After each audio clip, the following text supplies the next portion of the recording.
আজকে বানাবো আলু পটল দিয়ে একটা নিরামিষ তরকারি। তো দেখো কি করে আমি বানাচ্ছি। এখানে আমি আলু আর পটলটাকে ছুলে এরকম ভাবে কেটে নিয়েছি। এখানে কড়া গরম হয়ে গেছে, এখানে আমি দিয়ে দেবো সরষের তেল।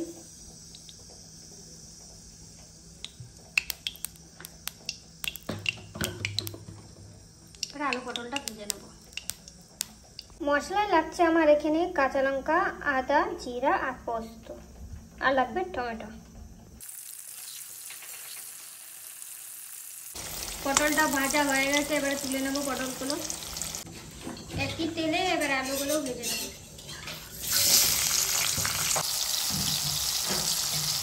আলু ভাজা হয়ে গেছে, এবারে তুলে নেব। আলু ভাজা হয়ে গেছে, এখানে ফোড়নে দিয়ে দেবো শুকনো লঙ্কা, তেজপাতা আর গোটা জিরা।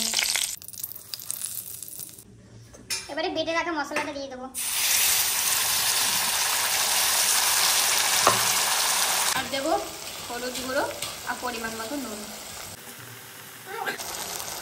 মশলাটা এবারে আমি ভালো করে কষিয়ে নেব। মশলা কষানো আমার হয়ে গেছে, এবার আমি ভাজা পটল আর আলুটার মতো দিয়ে দেবো।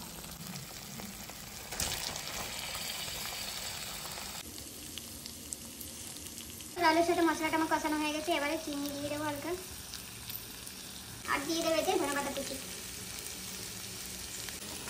আর দিয়ে দেবো পরিমাণ মতন জল।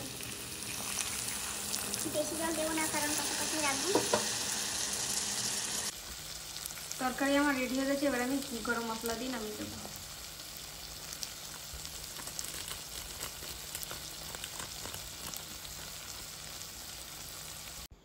এইভাবে নিরামিষ আলু পটলের তরকারি বানিয়ে দেখবেন, অবশ্যই ভালো লাগবে। ভালো লাগলে চ্যানেলটিকে লাইক, কমেন্ট, সাবস্ক্রাইব করবেন।